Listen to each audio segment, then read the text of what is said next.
Quería entonces darles la bienvenida y voy a presentarme. Yo soy la ingeniera Cintia Casal, soy ingeniera agrónoma. Tengo una maestría en ciencias en biotecnología eh, y estoy actualmente cursando un doctorado dentro del programa de ingeniería agrícola, perdón, ingeniería agraria, alimentaria, forestal y de desarrollo rural sostenible en la Universidad de Córdoba, de España. Bueno, y el día de hoy quería compartir con ustedes mi experiencia con respecto a una estancia de investigación que realicé en el Instituto de Agricultura Sostenible. Estuve trabajando con el grupo de investigación dentro del Departamento de Mejora Genética Vegetal, con el grupo del doctor Francisco Barro. Como ya menciona el título de esta conferencia, esta estancia consistió en la transformación genética de embriones inmaduros de trigo por el método biobalística. Antes de iniciar, yo quería agradecer por todos los apoyos y auspicios recibidos por las instituciones que pueden observar arriba, ¿verdad? El CEMIT, la AUIP, que es la Asociación Universitaria Iberoamericana de Posgrados, el Instituto de Agricultura Sostenible, como así también del CONACYT, a través de su programa de Prociencia y con el apoyo del FEI. Bueno, entonces de esta manera vamos a dar inicio a esta presentación. Iniciando entonces...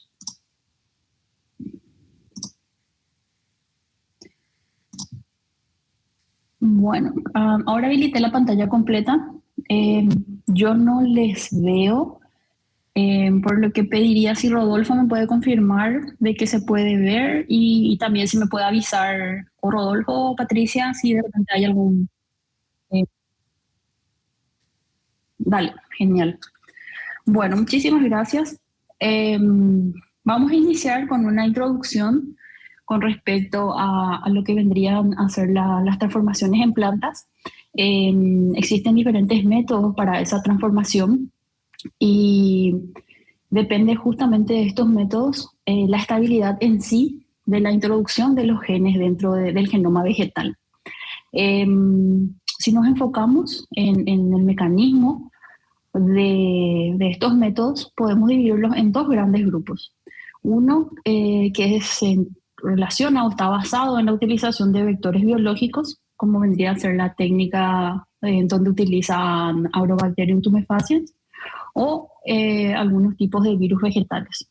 Y la otra vendría a estar basada en la transformación conocida como directa de ADN con el método biobalística. Si bien en la actualidad el método de transformación Golden, o el más conocido, el más utilizado, es utilizando a la especie Agrobacterium para algunas especies específicas o algunas familias cuya infección no es afín para esta bacteria, entonces se complica este método para utilizarlo en las transformaciones, ¿verdad? Ya que sabemos que esta bacteria realiza el intercambio genético en su proceso infectivo y obviamente está relacionado a la efectividad que tenga esa capacidad de realizar la infección, ¿verdad? Un grupo importante de cultivos que no son eh, que no son blancos y que no existe mucha afinidad para este proceso que le estoy describiendo, vendrían a ser las monocotiledóneas. Y algún grupo menor también de dicotiledóneas.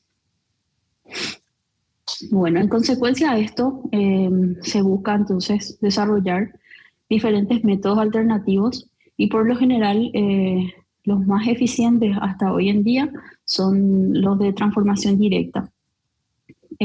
Por lo general estos procedimientos están relacionados a una naturaleza química, físico-química o también mecánica, ¿verdad? O en la combinación de esos tres.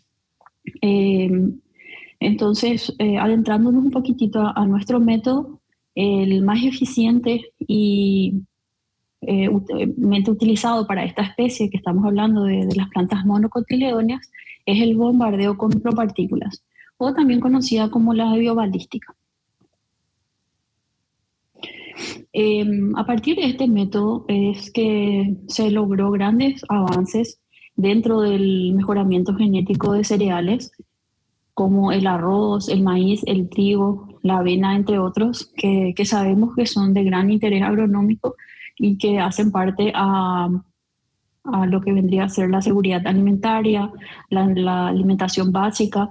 Y por ello, realmente esta herramienta sigue siendo muy utilizada para estos efectos, ¿verdad? Para poder lograr obtener cultivos élite dentro de estos cultivos o plantas élite, ¿verdad? Bueno, el método bombardeo, entonces, de esa forma se ubica como el segundo método de transformación más utilizado luego de Agrobacterium. Entonces, ¿qué vendría a ser la biobalística?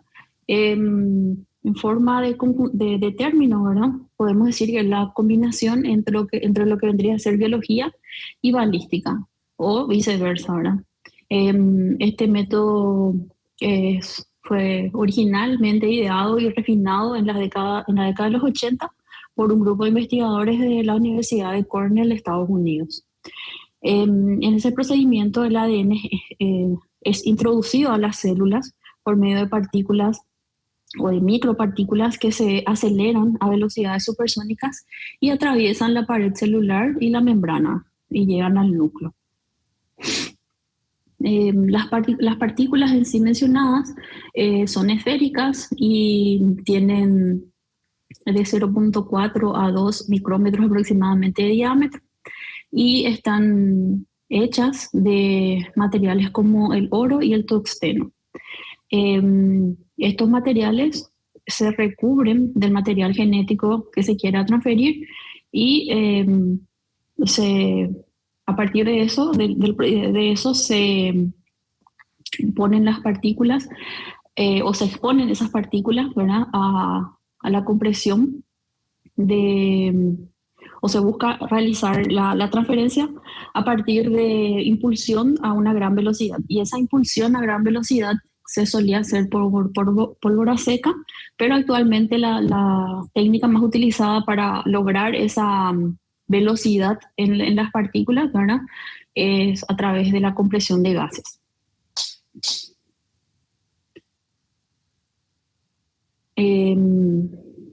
Entonces, a partir de de que las partículas toman esa velocidad y se introducen en el tejido vegetal, entonces esas micropartículas, una vez que se acentúan dentro de la célula, empiezan a hacer los intercambios por o las modificaciones dentro del entorno iónico de la célula. Bueno, hay que tener en cuenta que las partículas, una vez que atraviesan la membrana y también llegan al núcleo, el ADN que se integra en el cromosoma viene a sufrir un proceso o una recombinación que es aleatoria, o sea que no se conoce específicamente el lugar en que se reubican. Y de todos modos, si logramos que eso ocurra o que se estabilice, se conoce que la transformación es estable. Este tipo de transformaciones ocurre en muy poca frecuencia en forma estable. Quiere decir que para ello se necesita hacer diferentes tipos de selecciones y esas selecciones se realizan a partir de cultivos in vitro de las células que se van transformando, ¿verdad? Y se van haciendo diferentes screening de acuerdo a las transformaciones sufridas. En cuanto a la forma en que se obtiene se utiliza el material genético para esta transformación es a través de construcciones génicas, en donde llevan a partir de donde se ubican, ¿verdad?, los genes de interés y los genes de selección en sí, así como también las que regulan esos genes, ¿verdad? Las secuencias que regulan esos genes. de modo a obtener mayor cantidad de copias. Entonces son clonados, ¿verdad? En plásmidos y transferidos directamente, ¿verdad? A las partículas en sí que van a ser utilizadas para el bombardeo.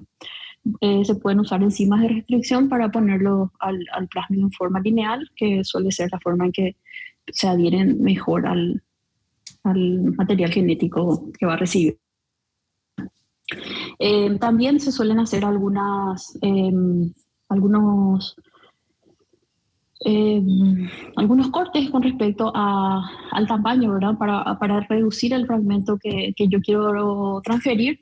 Entonces, de modo a que me queden los genes de interés y los genes de selección nada más, y no transferir todo el plásmido completo.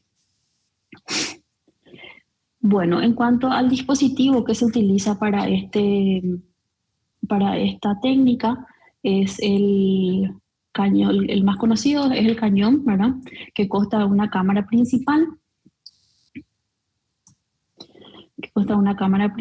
en donde es bombardeado el tejido blanco.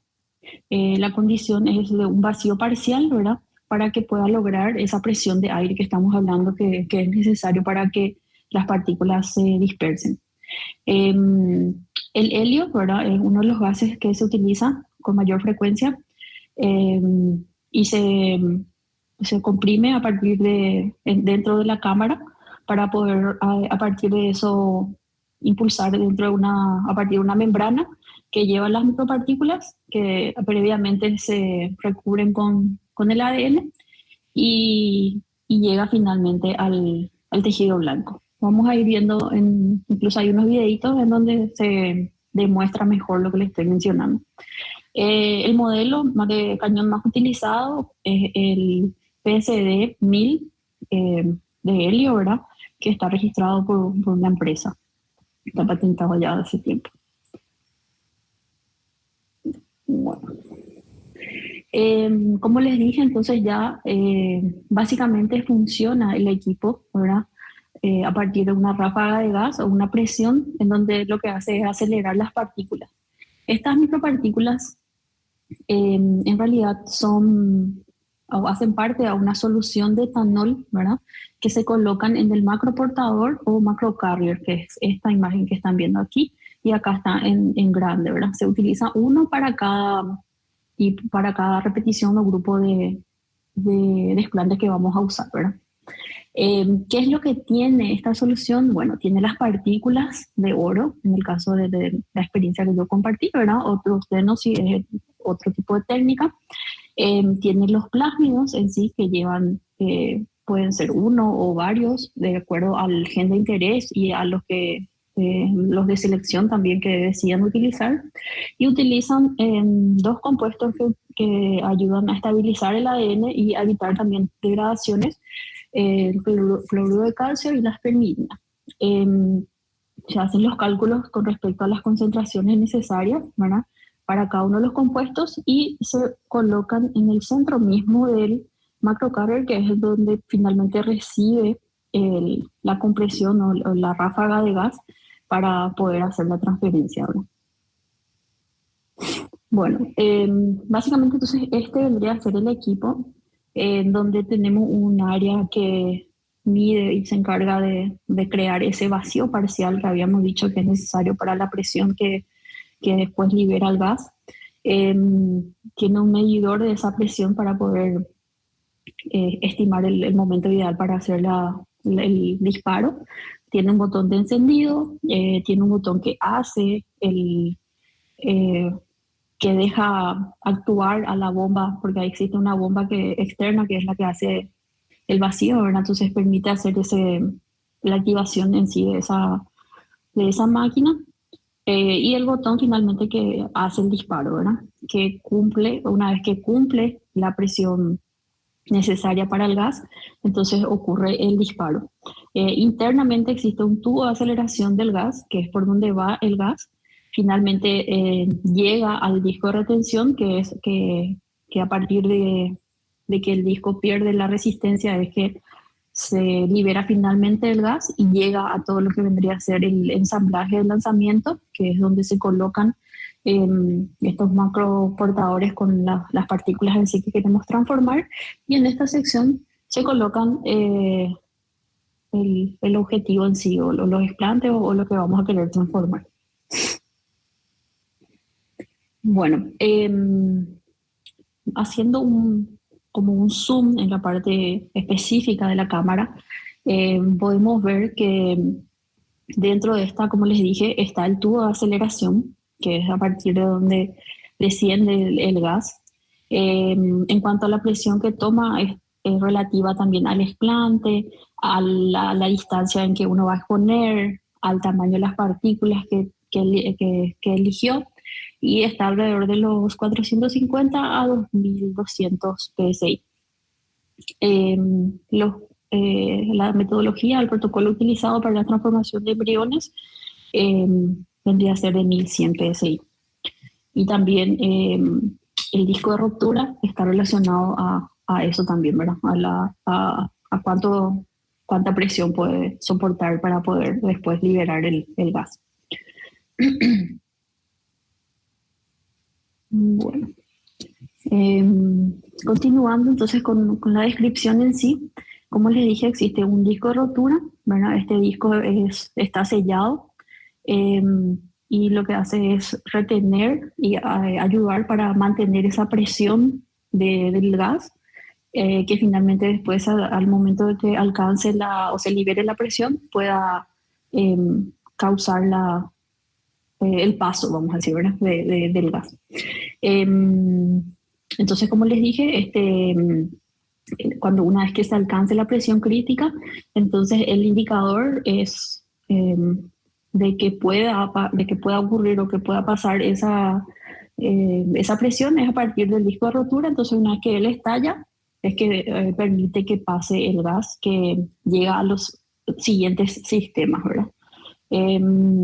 Bueno, después de eso tenemos también dentro de lo que vendría a ser el conjunto de ensamblajes, tenemos el macrocarrier que habíamos mencionado, que tiene una membrana de plástico, que es donde se coloca el material, pero antes de eso tiene una rejilla de stopping, ¿verdad? Para evitar que toda esa presión que genera eh, realice un daño mayor al explante en sí, ¿verdad? Sin este tipo de protección pueden incluso dañar y no tener material viable para recuperar posteriormente. Bueno, otra cosa importante que tenemos que tener en cuenta al momento de hacer las transformaciones vendría a ser el tejido blanco, ¿verdad?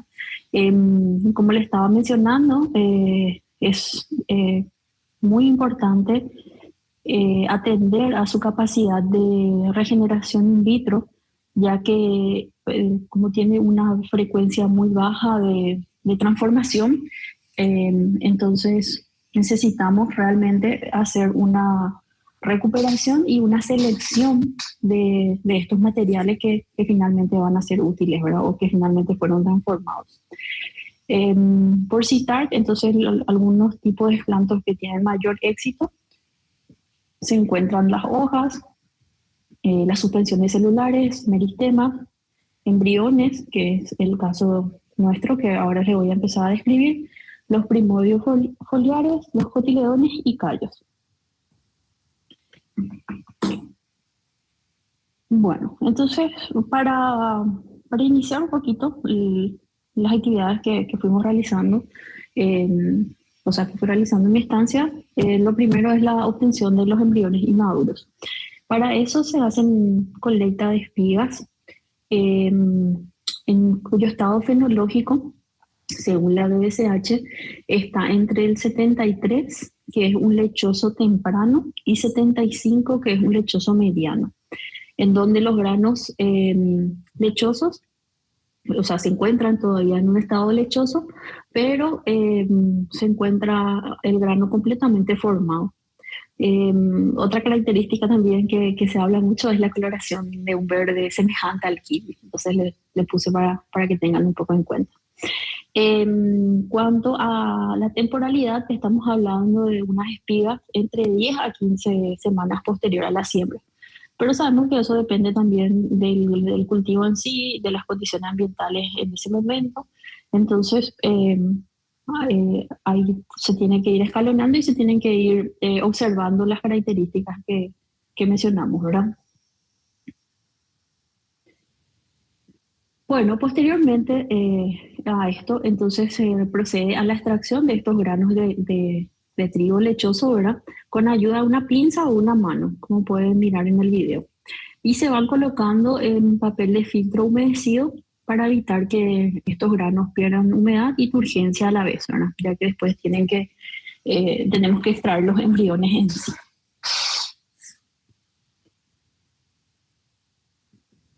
Bueno, después de eso se tiene que realizar una desinfestación de los granos colectados, ¿verdad?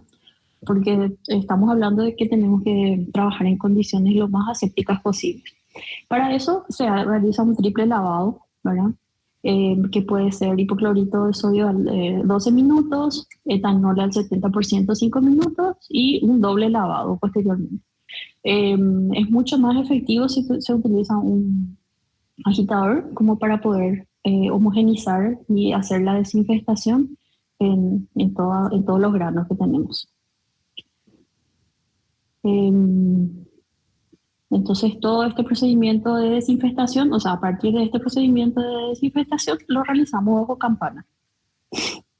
Bueno, y esa es la forma en que van a ir observando en un heteroscopio a los granos que estábamos desinfestando. Estos granos entonces nosotros tenemos que, como lo que nosotros finalmente lo que vamos a transformar de estos granos son los embriones, entonces tenemos que extraer los embriones de ellos. Y los embriones vendrían a ser esos que pueden observar aquí. Bien, esto vendría a ser la parte del embrión de los granos. Y lo que se hace, existen diferentes métodos realmente para hacer la extracción, pero bueno, el que utilizamos ahí es realizando un corte en la parte superior y después dos cortecitos en los laterales. Eh, Como les dije, de acuerdo a la turgencia que va teniendo el grano, de repente el embrión, una vez que se hacen esos cortes, suelen salir de forma eh, ya solitos, ¿verdad? Salen de forma automática ahí, o hay veces que se le tiene que hacer un poquitito de juego para poder finalmente sacarlos. Importante mencionar de que nosotros necesitamos células que todavía no están diferenciadas, por lo que el eje embrionario de ese embrión se debe extraer, ¿verdad? También, que es esa partecita protuberante que se ve. Entonces, esta es el área que tenemos que cortar también del embrión. Bueno,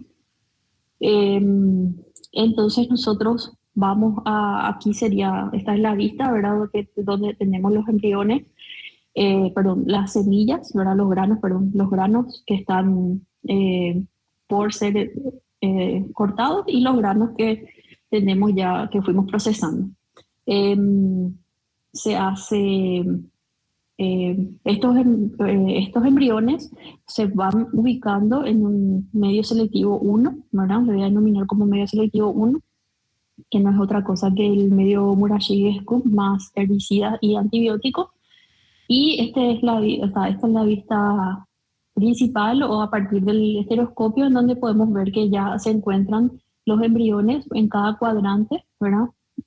Podemos organizar y hacer un proceso ordenado. Se habla de que en cada cuadrante tenemos que tener 25 embriones y se hacen por bombardeo o por grupo de bombardeo al menos 10 cuadrantes, ¿verdad? Em, es importante que nosotros los embriones los ubiquemos de esta forma, que le denominamos como boca abajo, pero en realidad es que desde el lugar en donde se extrajo el eje embrionario tiene que estar en contacto con el medio de cultivo. Em, de modo a poder estabilizarle a estos embriones, se le deja en oscuridad por un periodo de 24 horas a más o menos 25 grados centígrados.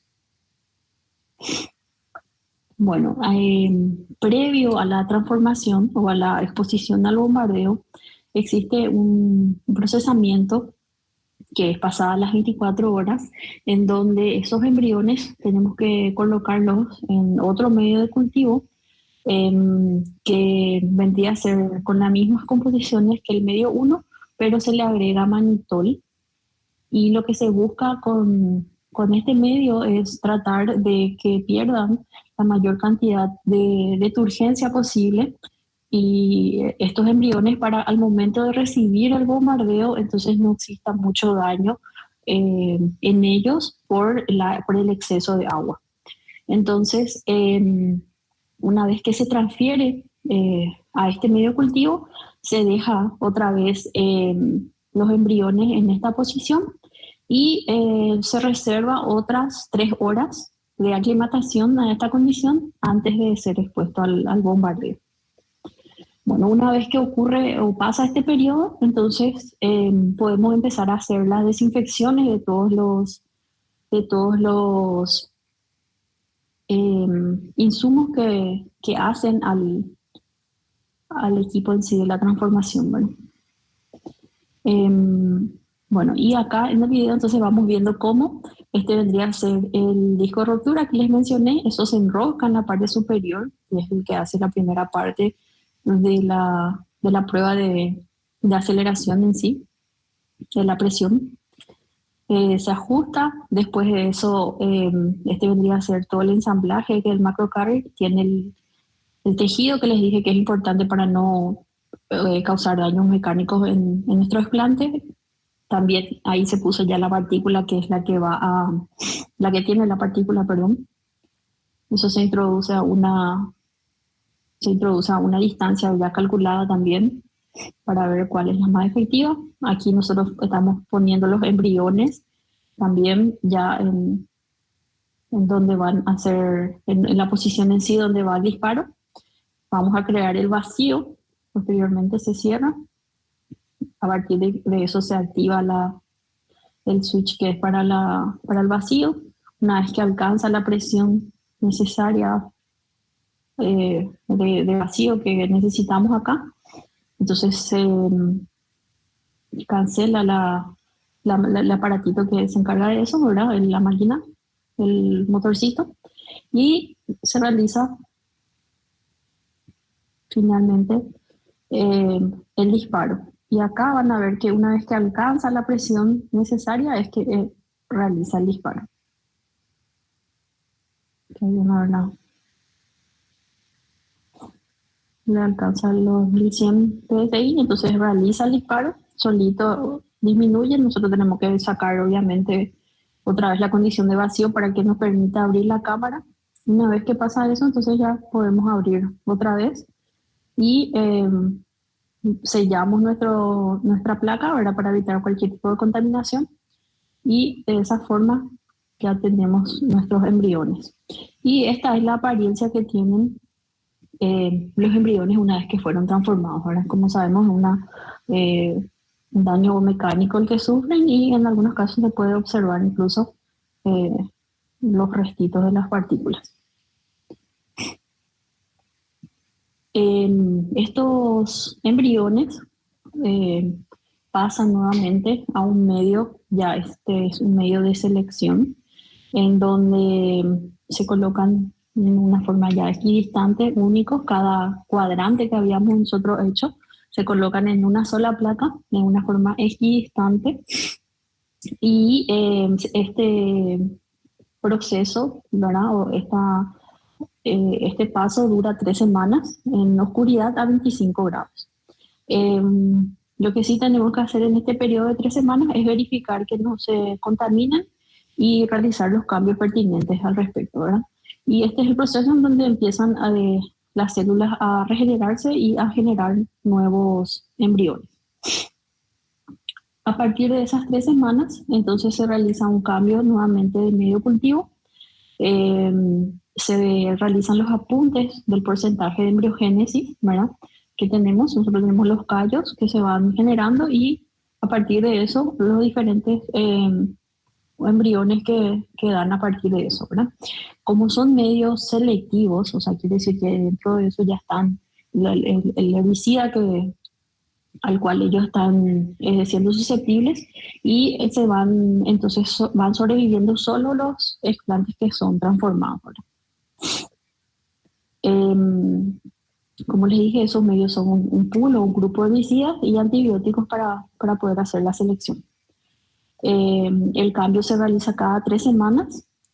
A partir de este momento la condición ya es con luz, ¿verdad? Porque ya se necesita que las plantas vayan respondiendo y se vayan regenerando y siendo nuevas plantas. Y entonces la condición es de 12 horas luz y de 12 horas oscuridad. Y la condición es también entre 24 y 25 grados en condición, ¿verdad? En una cámara con condiciones controladas. Posterior a cada 3 semanas, entonces ya se mantienen en un medio selectivo y si son o alcanzan un tamaño que tocan la placa, se van pasando a los que se conocen como frascos y a partir de ahí otra vez tiene su periodo de aclimatación y demás y vuelven al invernadero para las pruebas finales, ¿no? En cuanto a la verificación de la efectividad de las técnicas en sí del bombardeo, podemos mencionar dos tipos de técnicas. Uno que está relacionado al Green Fluorescence Protein, que lo que hace es, de acuerdo la construcción génica que se introdujo, ¿verdad? En el explante en sí, nosotros podemos observar a partir de un microscopio la fluorescencia, un microscopio con los lentes específicos para la fluorescencia, donde ocurrió finalmente o donde cayeron las partículas. Este tipo de métodos, igual, nosotros podemos observar esa fluorescencia cuando ocurren daños de repente mecánicos en el embrión. Sin embargo, es importante mencionar que cuando ocurre la introducción de las micropartículas, por lo general son del tipo así pequeñas, así como se puede ver aquí en la imagen, pequeñitas, y da como una sensación del cielo estrellado, ¿verdad? Bueno, otra técnica también bastante utilizada, en este caso, por ejemplo, se pueden realizar las observaciones sin necesidad de que perjudiquen al explante. O sea, yo puedo realizar las observaciones y posteriormente volverlas a dejar como para que sigan continuando su proceso de regeneración y obtención de plantas nuevamente. Sin embargo, esta técnica, como necesita un paso de una reacción química para poder realizar o visualizar, entonces es una verificación que se hace cada tanto, pero no siempre, ya que es en detrimento a los explantes que nosotros podemos llegar a obtener. Y lo que hace también es que activa a la proteína, al sistema de reporte de bus, en donde nosotros se deja en una solución overnight a los embriones y a partir de eso se puede observar los puntitos azules, que es donde realmente ocurrió la entrada y la transformación a partir de eso. Bueno, entonces eso es básicamente todo el proceso que se realiza con respecto a las transformaciones de los embriones. Y no quería terminar sin antes agradecer por su colaboración al doctor Francisco Barro Lozada y a todo su equipo, Susana, María Elena, José Antonio y Ana Martínez, que me brindaron todo el apoyo en el periodo que estuve realizando la estancia. Y también al CONACYT por su cofinanciación dentro de este programa, ¿verdad? De esta investigación macro. De esa forma, entonces, doy por concluida la presentación. Gracias, entonces, a todos los que participaron y que tengan un buen resto de jornada.